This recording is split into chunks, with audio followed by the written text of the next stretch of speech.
you want to know something about yourself, sit on your bed one night and say to yourself, you got to mean this. Like, you got to be desperate. This is no game, this. It's like, my life is not everything I want it to be, and perhaps it's not everything that I need it to be. And by need, I mean my life is so unbearable that the suffering that's attendant upon that is make me nihilistic, cynical, bitter, resentful, homicidal, genocidal, unable to have a good relationship, prone to punish people for their virtues because of my jealousy, driving the proclivity to see evil everywhere except within my own heart. Like, these are problems, man. And you ask yourself, you sit on the bed and say, okay, man, I'm ready to learn something.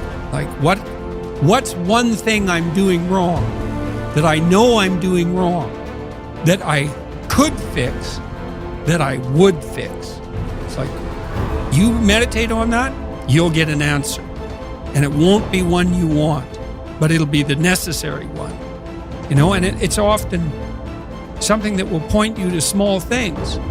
So Carl Jung said, people in the modern world don't see God because they don't look low enough. And so imagine you're in your messy bedroom, you know, and you're sitting on the edge of the bed trying to have an honest dialogue with yourself. And the little voice says, you know, it's pretty disgusting in here. And you think, well, I'm way above such trivial niceties as organizing my room. Well, that's pride. That's arrogance. If you're above organizing what's actually yours, how in the world are you ever going to organize anything else? And so you get on your knees and you think, well, it's time to, you know, take a brush to the toilet. And maybe that's where you start. And that works. Like, that works. You start making those micro improvements, like real micro improvements, real on the ground, actual micro improvements to things you know that are wrong, you'll improve unbelievably rapidly. You're male and not female. You're Hindu and not Christian. You're tall and not short. You have an arbitrary range of talents and an arbitrary range of limitations, none of which, in some sense, you chose. It's the cards you're dealt. Now, some of those are cards of privilege. Now, maybe you're born intelligent. Maybe you're born symmetrical. Maybe you're born healthy. Maybe you're born into a culture where it's much easier not to be absolutely deprived. Maybe your parents are rich. And so all of that, in some sense, is unearned. Now, along with that comes a good dose of existential guilt. Because at the same time, and this is true for anyone, regardless of their cultural background, the ground we walk on is soaked in the blood of historical atrocity. And so that's on you. Because, you know, people think, well, who's the Nazi? Well, it's the fascist, or who's the radical communist? It's the radical left-wing ideologue. And the fundamental truth of the matter is that's best dealt with as a spiritual matter. Is the adversary is within, really, most profoundly. And so you have to take the responsibility for that historical atrocity onto yourself. I was talking to Guy Ritchie this week about his movie King Arthur. It's quite an interesting movie in many ways. And when Arthur, who could be the hero, takes the sword, he's so overcome by visions of his murderous uncle that he can't pick up the weapon. Well, think about that. Now, you have weapons at your disposal, but they've been used by your murderous uncle. Like, dare you wield them? And the answer is, maybe it's easy just to leave the sword on the ground because you do want to be responsible for atrocities going forward, and don't think you couldn't be, and don't think you might not enjoy it. And so, the way you pay for your privilege is with your virtue. I mean that most particularly. You have these opportunities and this existential guilt. And the way you expiate that and atone is by doing your best to live the best possible life you can manage, to speak the truth, to treat people with respect, to abide by the principles of the dignity of the individual, and to put your house in order. And that's how you pay for your unearned privilege. All of us. And we all have our privileges and our curses. You know? All of us have that. That's why it's not useful to be envious of people.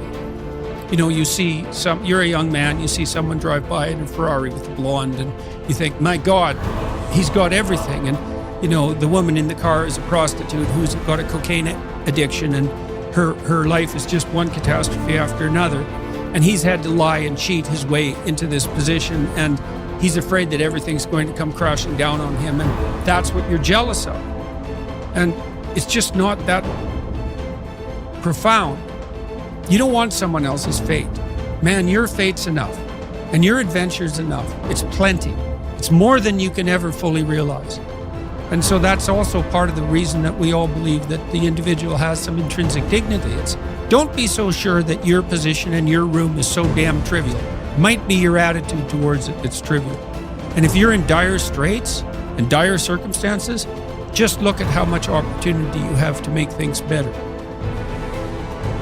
Most of us have been raised to believe that the road to a happy life is paved with pleasure, and that the pursuit of pleasure is the path to fulfillment. But as we grow up, we begin to realize that life is not always easy or pleasurable. In fact, much of it is difficult and painful. We all experience loss, disappointment, illness, aging, and eventually death. We encounter stress, anxiety, and fear. We suffer from the slings and arrows of everyday life. And yet, we continue to cling to the idea that happiness is found in pleasure and the avoidance of pain. We try to avoid our painful experiences by numbing ourselves with drugs or alcohol, distracting ourselves with TV, or obsessing over our work or our relationships. But the more we try to avoid the basic reality that all human life involves pain, the more we are likely to struggle with that pain when it arises, thereby creating even more suffering. The truth is that happiness is not found in the avoidance of pain, but in the willingness to face and accept our pain. It is in the willingness to experience our painful thoughts and feelings, to acknowledge them without judgment, and to take action in line with our values and goals. It is in the willingness to be present in the moment, to connect with our senses and our environment, and to find joy and meaning in the simple things in life. One cannot experience meaning in life without discovering the meaning of suffering. The meaning of suffering. Unavoidable and inescapable suffering alone, of course, can be the deepest possible meaning. The art of being human is learning how to deal with those painful moments. These moments require an attitude of inner willingness to suffer, while remaining in touch spiritually with one's own extended dimension. When this inner struggle becomes calm, one can experience how the lower somatic and psychological dimensions influence the higher spiritual dimension, but do not produce or cause it. One can discover despair despite success and fulfillment despite failure. The pessimist resembles a man who observes with fear and sadness that his wall calendar, from which he daily tears a sheet, grows thinner with each passing day. On the other hand, the person who attacks the problems of life actively is like a man who removes each successive leaf from his calendar and files it neatly and carefully away with its predecessors after first having jotted down a few diary notes on the back. He can reflect with pride and joy on all the richness set down in these notes, on all the life he has already lived to the fullest. What will it matter to him if he notices that he is growing old? Has he any reason to envy the young people whom he sees, or wax nostalgic over his own lost youth? What reasons has he to envy a young person for the possibilities that a young person has, the future which is in store for him? No, thank you, he will think. Instead of possibilities, I have realities in my past. Not only the reality of work done and of love loved, but of sufferings bravely suffered. These sufferings are even the things of which I am most proud, although these are things which cannot inspire envy. Don't aim at success. The more you aim at it and make it a target, the more you are going to miss it. For success, like happiness, cannot be pursued.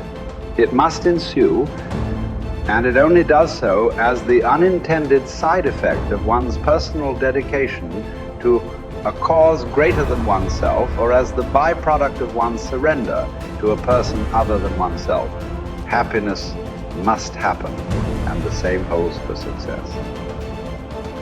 You have to let it happen by not caring about it. I want you to listen to what your conscience commands you to do and go on to carry it out to the best of your knowledge. Then you will live to see that in the long run. In the long run, I say, success will follow you precisely because you had forgotten to think about it. For the first time in my life, I saw the truth as it is set into song by so many poets, proclaimed as the final wisdom by so many thinkers. The truth, that love is the ultimate and highest goal to which man can aspire.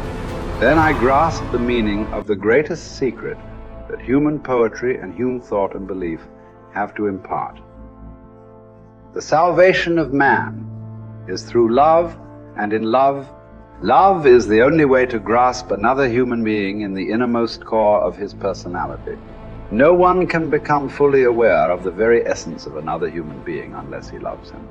By his love, he is enabled to see the essential traits and features in the beloved person. And even more, he sees that which is potential in him, which is not yet actualized, but yet ought to be actualized. Furthermore, by his love, the loving person enables the beloved person to actualize these potentialities. By making him aware of what he can be and of what he should become, he makes these potentialities come true.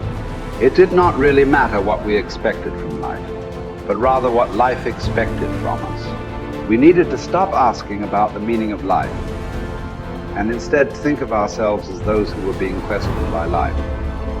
Daily and hourly, our answer must consist not in talk and meditation, but in right action and in right conduct. Life ultimately means taking the responsibility to find the right answer to its problems and to fulfill the tasks which it constantly sets for each individual. Ultimately, man should not ask what the meaning of his life is, but rather must recognize that it is he who is asked. In a word, each man is questioned by life, and he can only answer to life by answering for his own life. To life he can only respond by being responsible.